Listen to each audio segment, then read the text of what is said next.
Prosecutors said they will seek the death penalty in Charlie Kirk's killing. That's where we're starting the 7 from the Washington Post. I'm Rennie Svirnovsky, in for Hannah Jewell.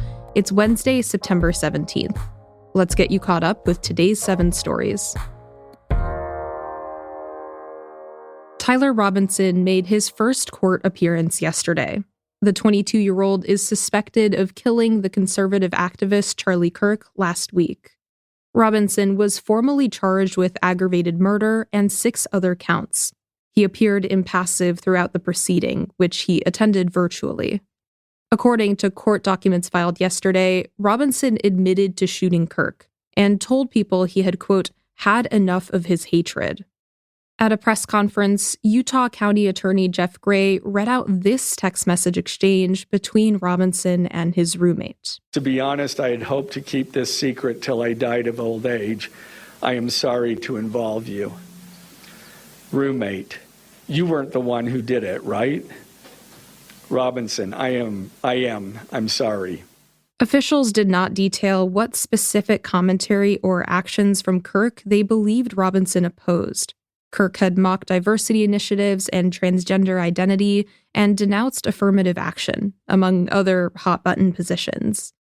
Also yesterday, Democratic senators accused FBI Director Kash Patel of mishandling the Kirk case and the FBI. This was at a hearing that twice erupted into shouting matches. Here's Patel and New Jersey Senator Cory Booker going at it. That rant of false information does not bring this country together. If you want to work on bringing this country, it's my time, not yours. My God. If you want to talk about dividing this country, it is I follow you on your social media posts that tear this country apart. To address your falsehoods. Patel will be questioned at another committee hearing later today. Number 2. A UN commission found that Israel is committing a genocide in Gaza. An independent United Nations group said yesterday that it had found indications of Israel's intentions to destroy Palestinians in the Gaza Strip as a group. The commission said Israel's actions amounted to genocide. Israel rejected the conclusion. It said the report was based on falsehoods and called for the commission to be abolished. But the finding echoes assessments by a growing group of governments and Israeli and international human rights organizations. And it came as Israel's military continued its invasion of Gaza City. Palestinian civilians fled the ground offensive, and key aid groups suspended or curtailed what remained of their operations in the city. Number 3. Democrats and Republicans are locked in a funding fight. Lawmakers have until the end of this month to pass spending legislation. Otherwise, the federal government will shut down. House Republicans plan to try to extend government funding through November 21st to buy more time. But they may not be able to convince Democrats to sign off on that short-term extension. The key sticking point is cuts to Obamacare. In President Trump's sweeping tax and spending bill passed this summer, Republicans achieved a long-time goal, rolling back significant portions of the Affordable Care Act. That's President Barack Obama's signature health care legislation. But now Democrats are demanding that at least some of those cuts be reversed in exchange for their support of a funding bill. Looming above it all is growing nervousness among some Republicans about the political consequences of the cuts. Millions of people will lose their health insurance as soon as January, and midterm elections are next year. A New York state judge dismissed terrorism charges against Luigi Mangione. That's number 4. Mangione had faced these state terrorism charges in connection with the ambush-style killing of United Healthcare CEO Brian Thompson last year. But a New York Supreme Court justice said that there wasn't sufficient proof that Mangione had intended to terrorize a population.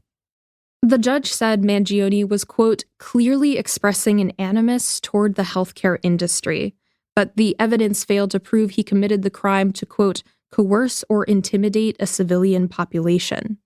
Now, Mangione no longer faces the possibility of life in prison without parole. But 9 state charges remain, including second-degree murder. And he still faces 4 federal charges, one of which carries a possible death sentence. He'll be back in court in December. Number 5. A Dallas whistleblower is bringing a lawsuit over claims of organ donation unfairness. Patrick Chase was the director of a kidney transplant program at Parkland Health in Dallas. That's a hospital where patients tended to be from poorer backgrounds. And Chase noticed a problem. When kidneys became available for his patients, doctors sometimes said they were unsuitable, so transplants couldn't go ahead. But those same organs ended up going to people at a nearby prestigious academic hospital that cared for more wealthy patients. The allegations follow a House panel earlier this year, which questioned officials over issues in the organ donation system. That included reports of doctors trying to remove organs from patients who showed signs of consciousness.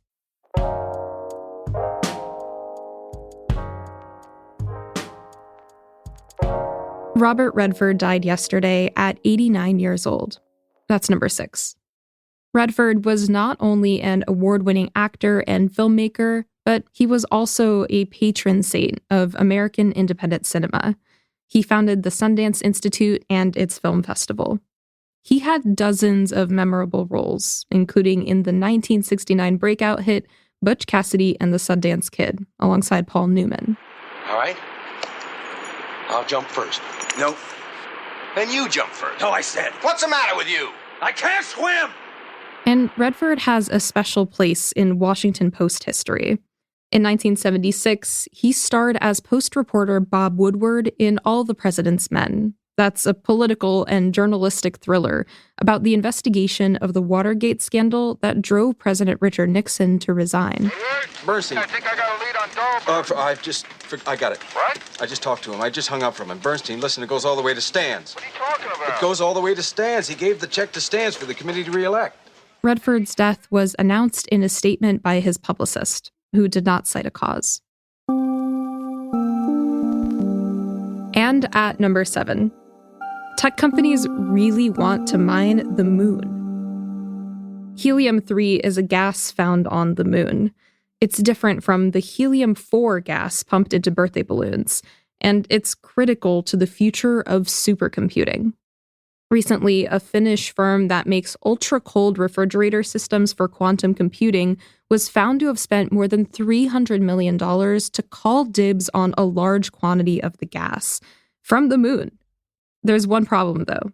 Humans haven't figured out how to mine the moon, but it is legal, thanks to a 2015 law that grants U.S. space companies the rights to mine on celestial bodies.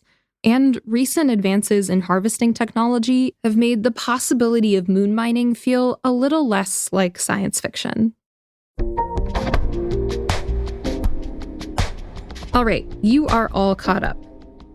For your next listen, check out the latest episode of Post Reports, which covers some other big news today. The Federal Reserve is expected to cut interest rates, which is interesting because President Trump has been pressuring the central bank to do this for months. My colleagues explain what it all means for the U.S. economy. Find Post Reports wherever you listen to podcasts. I'm Rennie Svirnovsky. Thanks for listening. Hannah will be back in the host chair tomorrow.